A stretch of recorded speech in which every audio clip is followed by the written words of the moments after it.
Baik, selamat Sabat bagi kita semua. It's nice to be here with you all again. Senang bersama kita semua pada Sabat ini. I like to listen to the music and the singing. Senang juga mendengarkan akan musik dan pujian. Our topic for today is one of my favorite Bible stories. Pekabaran Sabat pagi ini adalah sebuah kisah yang merupakan kisah favorit saya. And we want to go into it in a little bit of detail and draw lessons that we could put into our daily lives. Kita akan lihat secara rinci dan aplikasinya bagi kehidupan kita. So today we're going to be looking at the centurion in Capernaum. Sabat ini kita akan melihat cerita tentang perwira di Kapernaum.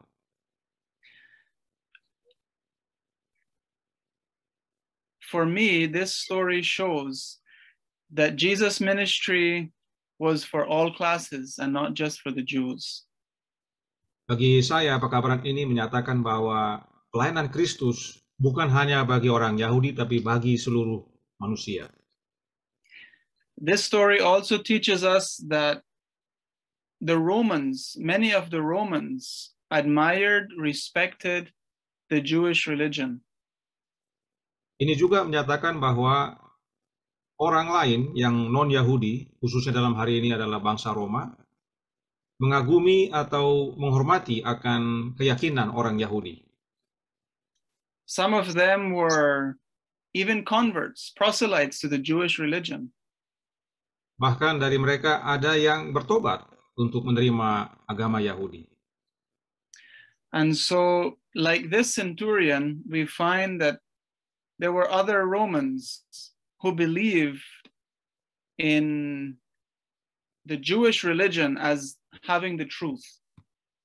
Dan melalui pengalaman ini kita lihat adanya orang Roma yang menerima akan keyakinan orang Yahudi. But it was so sad that the Jews kept to themselves and didn't really minister or try to reach them even more. Tapi sedihnya, orang Yahudi menyimpan agamanya untuk diri sendiri dan tidak mau melayani atau bahkan menjangkau orang lain.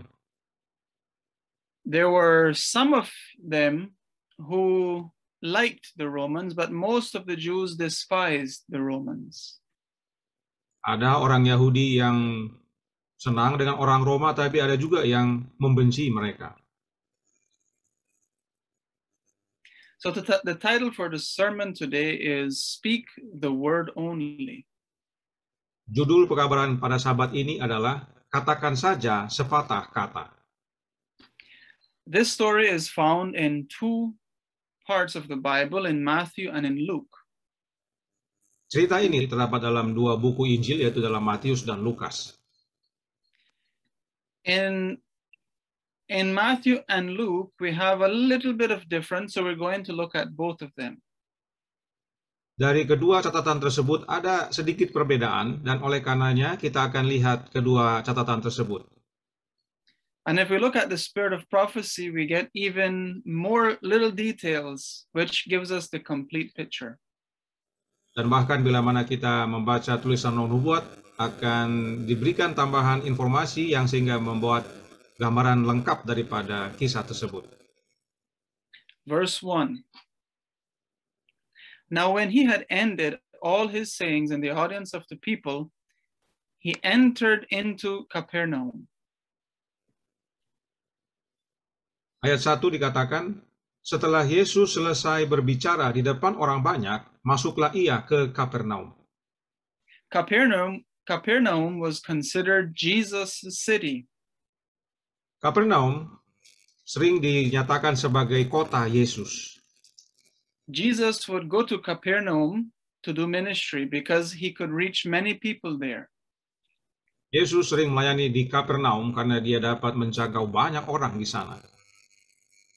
Capernaum is located north of Israel. Kapernaum terletak di sebelah utara dari Israel. And back in the time of Jesus, it was a city where there was a lot of trade, a lot of travel of people going through the city.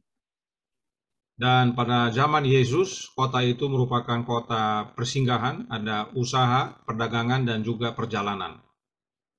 It's what today we would call in English a melting pot. Ada istilah zaman sekarang ini dalam bahasa Inggris melting pot atau titik pertemuan. A place where many cultures and ethnicities meet and pass through. Di mana budaya dan ras berkumpul, bertemu, ataupun numpang lewat. And so Jesus chose this city to do some ministry while he was on this earth. Jadi Yesus memilih kota tersebut untuk pelayanannya selama dia hidup di dunia ini. Verse 2 says, and a certain centurion servant who was dear unto him was sick and ready to die. Ayat 2 mengatakan, di situ ada seorang perwira yang mempunyai seorang hamba yang sangat dihargainya. Hamba itu sedang sakit keras dan hampir mati. And when he heard of Jesus, he sent unto him the elders of the Jews, beseeching him that he would come and heal his servant. Ketika perwira itu mendengar tentang Yesus, ia menyuruh beberapa orang tua-tua Yahudi kepadanya untuk meminta supaya ia datang dan menyembuhkan hambanya. And when they came to Jesus, they besought him instantly, saying that he was worthy for whom he should do this, for he loveth our nation and hath built us a synagogue. Ayat 4 dan 5 berkata, mereka datang kepada Yesus dan dengan sangat mereka meminta pertolongannya. Katanya, ia layak engkau tolong, sebab ia mengasihi bangsa kita dan dialah yang menanggung pembangunan rumah ibadat kami. Here we see how the Jews thought a little bit. Di sini dapat kita lihat bagaimana pola pikir orang Yahudi, sedikitnya. If you do good to me, I'll be good to you. Kalau kamu berbuat baik ke saya juga akan berbuat baik kepada kamu. But at least they liked this Roman. Namun, terlepas daripada itu, minimum mereka menyukai perwira Roma ini. If we go on to verse 6, it says, then Jesus went with them. Di ayat 6 dikatakan, lalu Yesus pergi bersama-sama dengan mereka. So there's a centurion, his servant is sick, but he sends first elders of the Jews to Jesus, and Jesus goes with them. Jadi, perwira ini mempunyai seorang hamba yang sedang sakit, dan dia meminta bantuan tua-tua orang Yahudi untuk pergi menemui Yesus. Lalu Yesus pergi bersama tua-tua Yahudi ini. In verse 3, it says that he would come and heal his servant. He asked the Jews to tell Jesus to come. Pada ayat 3 dikatakan, ia menyuruh beberapa orang tua-tua Yahudi kepadanya untuk meminta supaya ia, yaitu Yesus, untuk datang dan menyembuhkan hambanya. And so Jesus was coming to his house. Jesus was approaching. He was going to his house. Jadi, Yesus pergi ke rumah sang perwira itu, dan sebagaimana dia mendekat ke rumah itu, but it seemed like the centurion changed his mind. Si perwira ini berubah pikiran. At first, he's thinking about his servant and he needs Jesus, so he asks Jesus to come. Pada awalnya, dia memikirkan tentang hambanya, dan oleh karena itu dia meminta agar Yesus yang datang. But he's looking out his window, and when Jesus is approaching, he can probably see him. He sends friends to him. Namun, sebagaimana dia melihat melalui jendela, dia lihat Yesus semakin mendekat, dia utus temannya. And the message he sends with his friends is in verse 6, the last part. Lord, trouble not thyself, for I am not worthy that thou shouldest enter under my roof. Dan temannya itu menyampaikan pernyataan berikut ini yang terdapat dalam ayat 6 bagian akhir. Dikatakan, Tuan, janganlah bersusah-susah, sebab aku tidak layak menerima Tuan di dalam rumahku. If we go over to Matthew real quick, Matthew chapter 8, Kalau kita buka Matius pasal 8,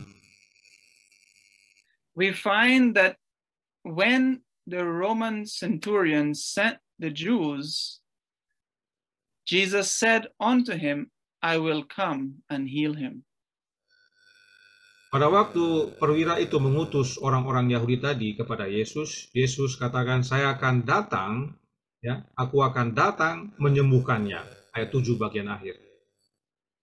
And so Jesus was fine.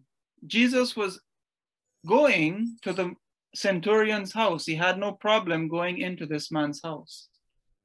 Jadi tidak ada masalah buat Yesus untuk pergi dan masuk ke rumah sang perwira tersebut. And so going back to Luke, verse 7, something else happens. Dan bila mana kita kembali ke buku Lukas, kita lihat ayat 7, sesuatu hal yang terjadi. First he sends the Jews and then he sends friends. Pertama dia utus orang-orang Yahudi, kemudian yang kedua dia utus sahabatnya. But the friends' message to Jesus did not work. Namun pesan teman-temannya kepada Yesus tidak memberikan pengaruh. Jesus continues to go. Yesus meneruskan perjalanannya. He wants to meet the centurion. Dia mau bertemu dengan sang perwira.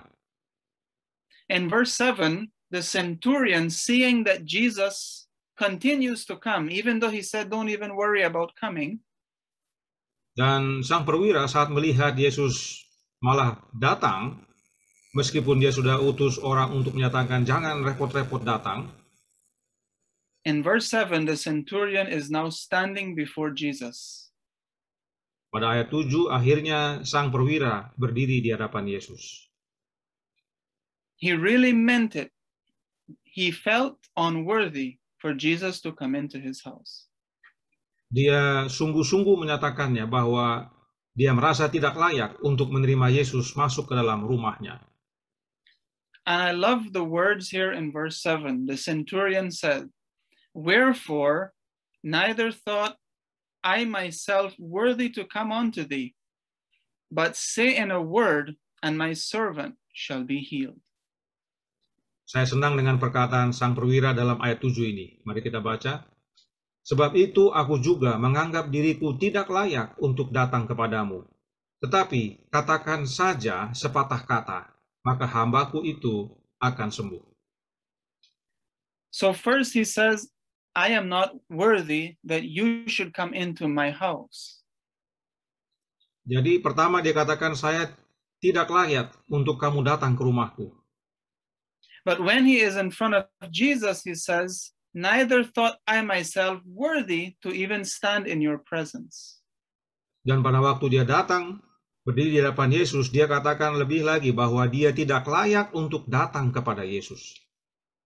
We start to understand that this centurion understood who Jesus was. Dari gambaran ini dapat kita lihat bahwa sang perwira itu mengenal atau mengetahui siapa Yesus itu. But say in a word, and my servant shall be healed. Tetapi katakan saja sepatah kata, maka hambaku itu akan sembuh. Verse 8, for I also am a man set under authority, having under me soldiers, and I say unto one, go, and he goeth, and to another, come, and he cometh, and to my servant, do this, and he doeth it. Ayat 8 dia berkata, sebab aku sendiri seorang bawahan, dan di bawahku ada pula prajurit. Jika aku berkata kepada salah seorang prajurit itu, pergi, maka ia pergi. Dan kepada seorang lagi, datang, maka ia datang.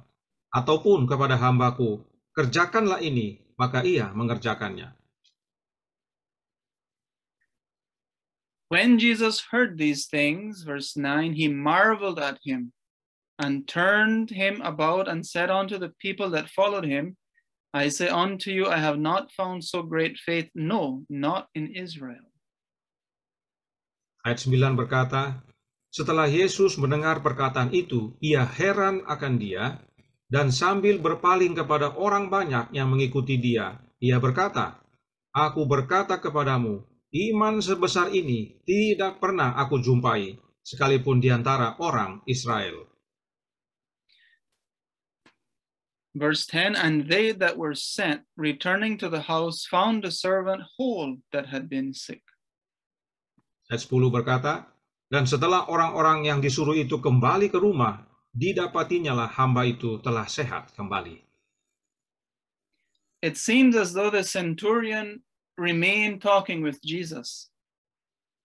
Jadi gambaran ini terkesan sang perwira masih berdiri berbicara bersama Yesus. Or after speaking to Jesus, he left and went to do an errand. Atau setelah berkata-kata dengan Yesus, dia pergi dan melakukan kerjaannya. He had faith that his servant was healed. Dia mempunyai iman bahwa hambanya telah sembuh. But it says those that were sent, the Jews and his friends, they were curious. They went back to the house to check. Namun orang-orang Yahudi yang diutusnya pertama, demikian juga dengan sahabat-sahabatnya, pulang ke rumahnya untuk periksa. And when they got to the house, they found the servant in perfect health. Dan mereka dapati sang hamba telah sembuh.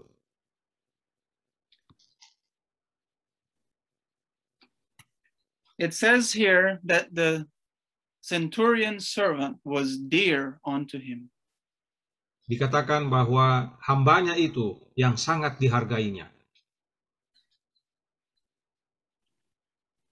In Desire of Ages 3:15 we read,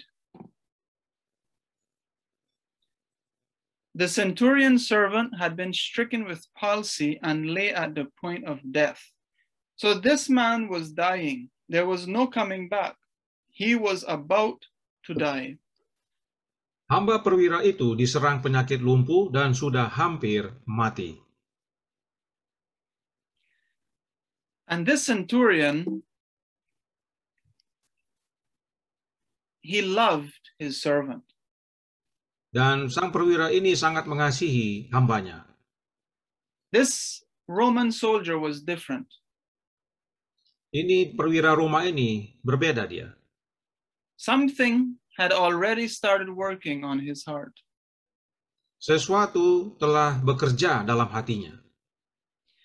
It says here a little further down, a few lines down, notwithstanding the formalism of the Jews, this Roman was convinced that their religion was superior to his own.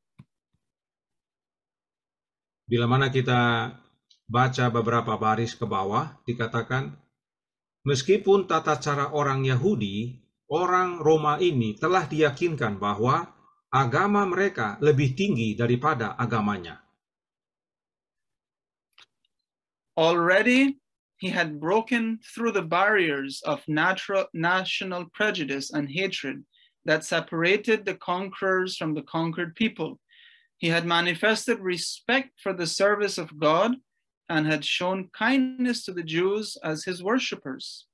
In the teachings of Christ, as it had been reported to him, he found that which met the need of his soul. All that was spiritual within him responded to the Savior's words, but he felt unworthy to come into the presence of Jesus, and he appealed to the Jewish elders to make request for the healing of his servant. They were acquainted with the great teacher and would, he thought, know how to approach him as to win his favor.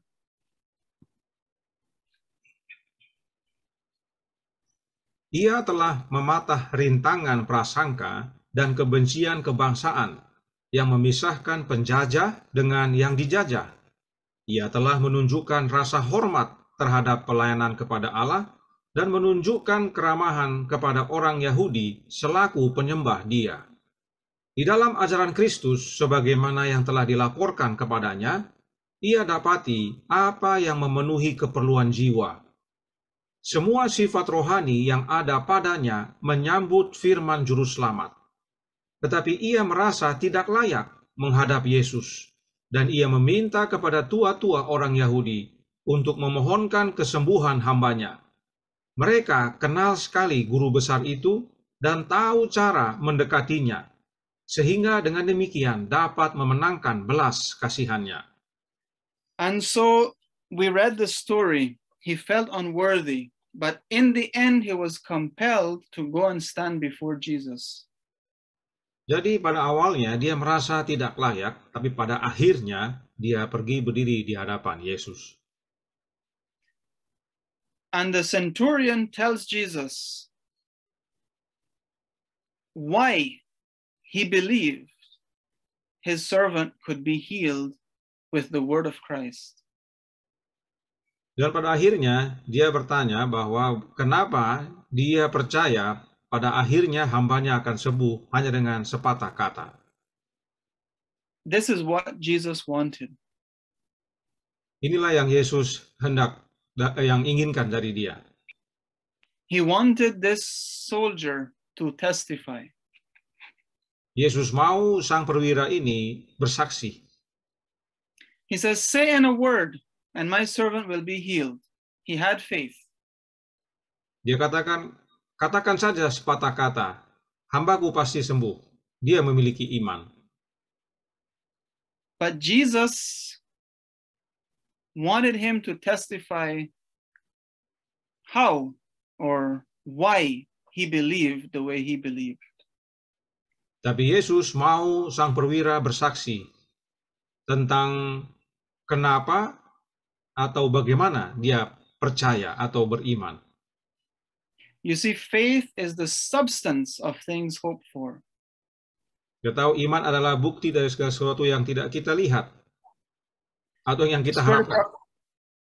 The spirit of prophecy tells us that God does not require us to believe blindly. He always gives us a reason to base our faith on.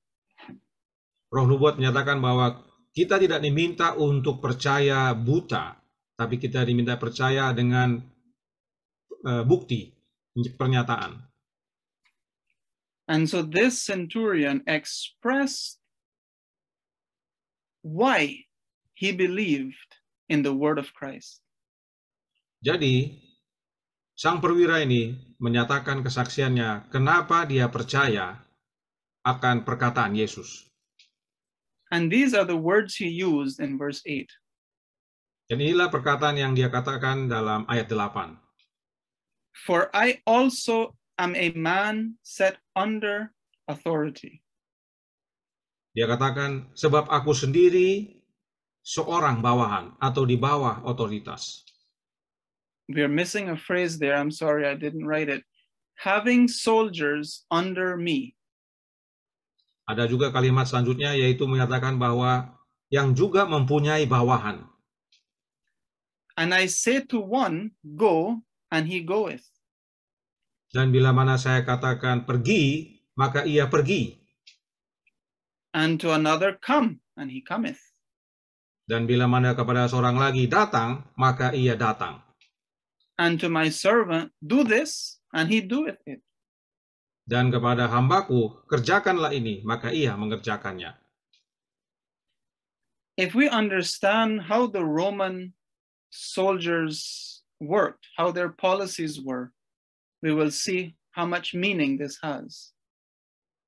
Jika kita memahami sistem kemiliteran Roma, kita akan menghargai makna daripada pernyataan ini. If today you decide to leave the army, let's say in United States, they send you home with a letter. Jika pada zaman ini, seandainya kita merupakan prajurit di tentara Amerika, kita mau keluar, kita akan dikirim pulang ke rumah dengan sebuah surat. dishonorably dismissed. Dipulangkan dengan tidak hormat. Or if you did something bad, you go for a few years in jail and then you're free.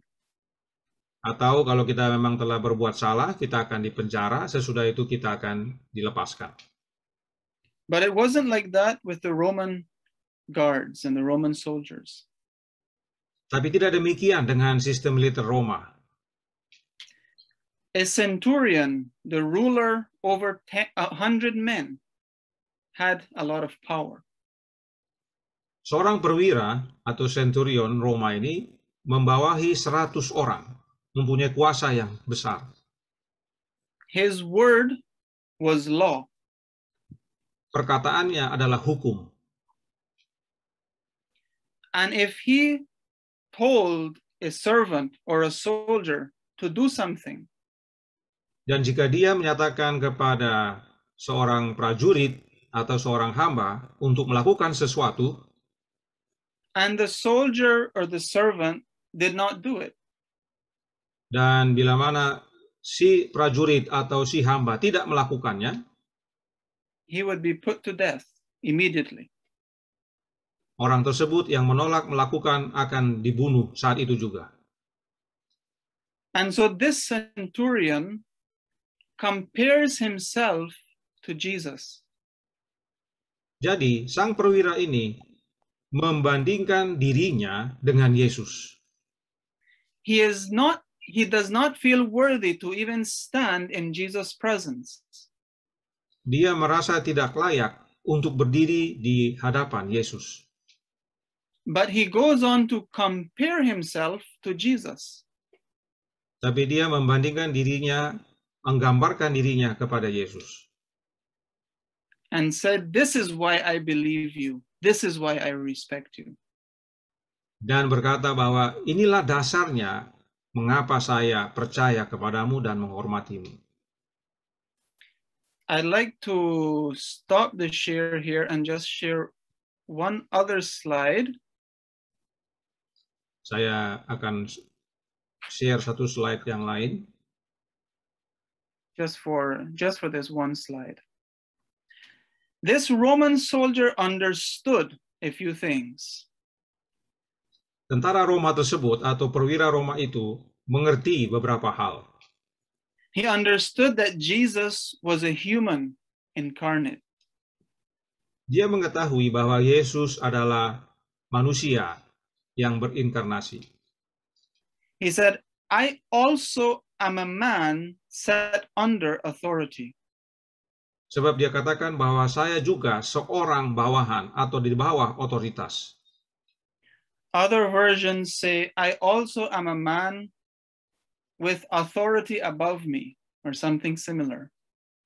Dalam terjemahan lainnya ada yang mengatakan bahwa saya seorang yang mempunyai otoritas di atas saya. So this soldier is saying, "Jesus, I'm comparing myself to you. Like yourself, I am someone set under authority." Jadi dia berkata kepada Yesus bahwa saya seperti kamu juga, yang mana berada di bawah sebuah otoritas. I obey the emperor. The emperor gives me power. I am under the emperor. Saya di bawah otoritas kaisar. Saya di bawah kekuasaannya dia. You are set under authority to your Father in heaven. Sementara engkau ada di bawah otoritas Bapamu yang di sorga. And just like I have power because of that, you have power because of your higher authority, your Father. Demikian juga dengan saya. Demikian juga dengan engkau, seperti saya. Saya menerima kuasa dari otoritas yang di atas saya. Demikian juga engkau menerima otoritas yang di atasmu, yaitu Bapamu. This centurion understood that all things are subject to Christ. Dan sang perwira memahami bahwa segalanya tunduk kepada Kristus. He understood Father, Son, and all creation. Dia mengerti tentang Bapa, kemudian Anak, dan semua ciptaan. He understood that what Jesus reigns over or rules over must obey him. Dia juga memahami bahwa semua yang di bawah kekuasaan Yesus harus patuh kepadanya. He understood that even sickness is under his control. Sang perwira juga tahu bahwa demikian juga dengan penyakit, itu di bawah kendali Yesus. He understood that the word of Christ was powerful. Dia juga mengerti bahwa perkataan Yesus penuh kuasa. Just like his word was powerful. Sama seperti perkataannya juga yang penuh kuasa. And since Jesus is over creation, even sickness must obey Christ. Dan karena seluruh ciptaan di bawah kendali Yesus, demikian juga dengan penyakit juga harus patuh kepada Yesus. He believed very firmly that Jesus could heal his servant. Dan dia percaya dengan teguh bahwa Yesus dapat menyembuhkan hambanya. And he believed that Jesus was the Son of God. Dan dia percaya bahwa Yesus adalah anak Allah.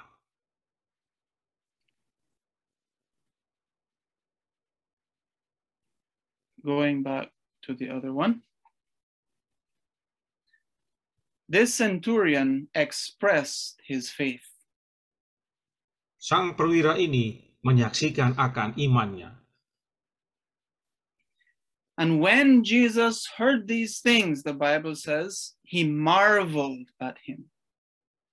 Dan setelah Yesus mendengar perkataan itu, Alkitab katakan ia heran akan dia. And said unto the people that followed him, I say unto you, I have not found so great faith, no, not in Israel. Dan Yesus berkata kepada semua orang yang mengikuti dia, aku berkata kepadamu, iman sebesar ini tidak pernah aku jumpai sekalipun di antara orang Israel. You see, faith as a belief is sometimes not enough. Saudaraku dalam Tuhan, iman atau sebagaimana percaya seringkali tidak cukup. The Jews saw Jesus, they talked with him, they knew him. Orang Yahudi bertemu dengan Yesus, bicara dengan Yesus, mengenal Yesus. But they did not believe that he was the Christ. He was the Son of God. They did not believe that. Tapi orang Yahudi tidak percaya bahwa Yesus adalah Mesias, bahwa Yesus adalah anak Allah. Like Nicodemus, they believed he was sent. He was a rabbi. He was special. Sebagaimana Nikodemus, mereka percaya bahwa Yesus adalah utusan, seperti rabi, hanya orang istimewa saja. But their faith was small. Dan iman mereka sangat kecil. But this centurion, Jesus says, has great faith. Namun perwira ini, Yesus katakan, mempunyai iman yang besar. So we conclude that great faith is not only believing in Jesus. Jadi kita dapat simpulkan bahwa iman yang besar bukan hanya percaya dalam Yesus, but to be able to say exactly why you believe in Jesus. Tapi dapat menyatakan mengapa kita percaya di dalam Yesus. Faith is the substance of things hoped for. Karena iman adalah bukti dari yang kita harapkan. The Greek word is hypostasis. It means a foundation, something like a rock that you can stand on. Dalam bahasa Yunaninya adalah hypostasis yang bermakna semacam dasar atau fondasi atau batu di mana kita dapat berdiri di atasnya. And so like this centurion, we need to have great faith. Dan seperti perwira ini, kita perlu iman yang besar.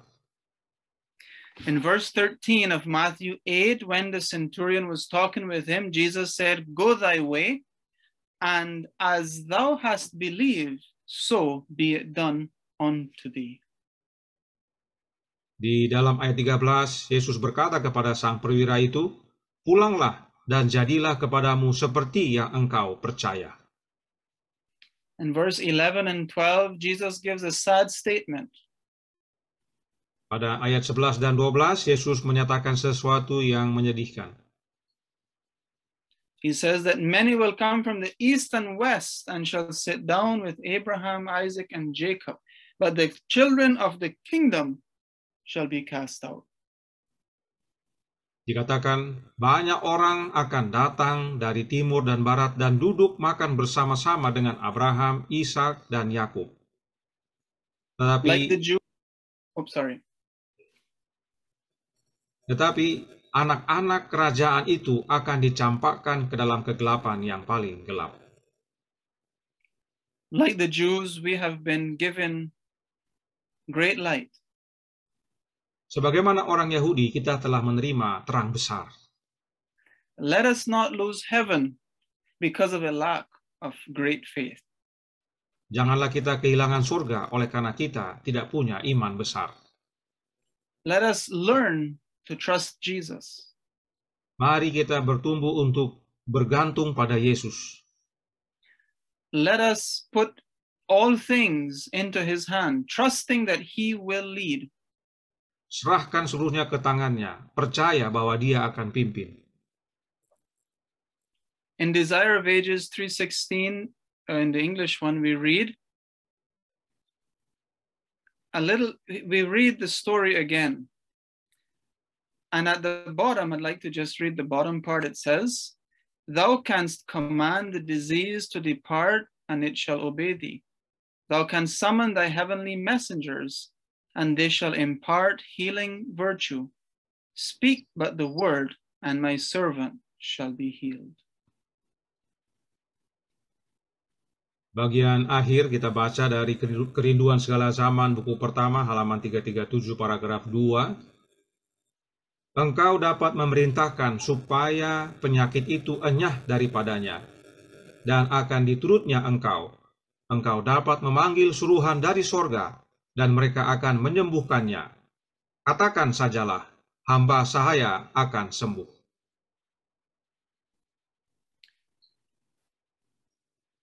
It says here in 3:16 and 3:17,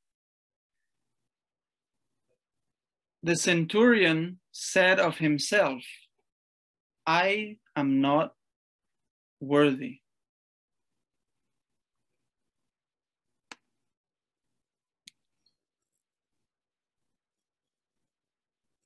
Dalam Kerinduan Segala Zaman, buku pertama, halaman 338, paragraf 1 dan 2. Sang perwira itu berkata kepada dirinya sendiri, "Aku tidak layak." His heart had been touched by the grace of Christ. He saw his own unworthiness, yet he feared not to ask help. Hatinya telah dijamah oleh anugerah Kristus. Ia melihat ketidaklayakannya, tapi ia takut tidak meminta pertolongan. Sometimes we look at our own unworthiness and it separates us from Christ. Seringkali kita melihat ketidaklayakan kita, dan itu memisahkan kita dari Kristus. And this is exactly what Satan wants. Dan inilah yang setan mau. When we feel unworthy is when we need to run to Jesus. Pada saat kita merasa tidak layak, pada saat itulah kita harus lari kepada Yesus. He trusted not in his own goodness. His argument was his great need. Ia tidak bergantung kepada kebaikannya. Alasannya merupakan keperluannya yang besar. You see, brethren, Jesus wants to help us. Saudaraku dalam Tuhan, Yesus mau menolong kita. And when we feel unworthy, we run away, we stop praying, we stop reading our Bibles. Dan pada waktu kita merasa tidak layak, kita pergi lari, malah menjauh, tidak berdoa, tidak baca Alkitab. But that's the time to go to Christ. Tapi saat-saat itulah kita harus datang kepada Yesus. Last paragraph here, it is thus that every sinner may come to Christ, not by works of righteousness, which we have done, but according to his mercy, he saves us. Titus 3:5. When Satan tells you that you are a sinner and cannot hope to receive the blessings from God, tell him that Christ came into the world to save sinners. We have nothing to recommend us to God, but the plea that we may urge now and ever is our utter helpless condition that makes his redeeming power a necessity. Renouncing all self-dependence, we may look to the cross of Calvary and say. Kita baca paragraf yang terakhir. Paragraf terakhir, itulah sebabnya, maka setiap orang berdosa dapat datang kepada Kristus. Dia telah menyelamatkan kita, bukan karena perbuatan baik yang telah kita lakukan, tetapi karena rahmat-Nya. Titus 3 ayat 5. Bila setan mengatakan bahwa engkau seorang berdosa dan tidak mempunyai harapan menerima berkat dari Allah, katakanlah kepadanya bahwa Kristus datang ke dunia ini untuk menyelamatkan orang berdosa. Kita tidak mempunyai sesuatu untuk memuji kita kepada Allah, tetapi permohonan yang kita pohonkan sekarang dan selamanya ialah ucapan kita yang dalam keadaan tidak berdaya, sehingga menjadikan kuasa penebusannya suatu keperluan. Membuangkan sifat yang hanya berpaut pada diri sendiri, kita dapat memandang kepada salib Golgota dan berkata, In my hand no price I bring, simply to thy cross I cling. Aku datang dengan tangan hampa, hanya bergantung pada salibmu. The centurion story teaches us what great faith is. Kisah tentang perwira Roma ini mengajarkan kepada kita apa makna iman yang besar. It is clinging to Christ despite our unworthiness. Kita bergantung kepada Yesus meskipun kita tidak layak. It is believing that his word is powerful. Adalah percaya kepada perkataannya yang penuh kuasa. And that same word that can heal disease can recreate a new heart in the heart of man. Dan perkataan Kristus yang dapat menyembuhkan kita dari penyakit, dapat memperbaharui hidup kita, hati kita. And if we believe that he is the Son of God and he can do that, then we must cling to him. Dan bila mana kita percaya bahwa Yesus adalah anak Allah dan dia mampu untuk melakukannya, maka kita harus bergantung kepadanya. Let us develop great faith. Mari tumbuhkan iman yang besar. Let us pray. Mari kita berdoa. Our Father in heaven, Bapa kami yang di sorga, we thank you for sending your Son Jesus. kami bersyukur atas kasih-Mu mengutus anak-Mu Yesus, the friend of sinners. sahabat orang berdosa. Lord, we recognize that we are unworthy. Tuhan, kami menyadari bahwa kami tidak layak. But we believe that your Son Jesus Christ Tapi kami percaya bahwa anak-Mu Yesus Kristus.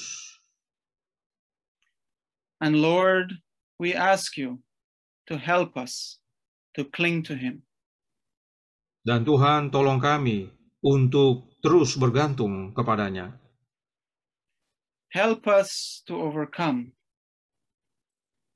Tolong kami untuk menang. Like the centurion, we may have done good works. Sebagaimana sang perwira, kami boleh saja telah melakukan hal-hal yang baik. But like the centurion also, we must recognize that those works do not make us worthy. Tapi kami juga seperti sang perwira sadar bahwa semua perbuatan baik itu tidak melayakkan kami. Help us to be humble. Tolong kami untuk rendah hati. Help us to be like Jesus. Tolong kami untuk seperti Yesus. In his name we pray. Amen. Dalam nama Yesus kami berdoa. Amin.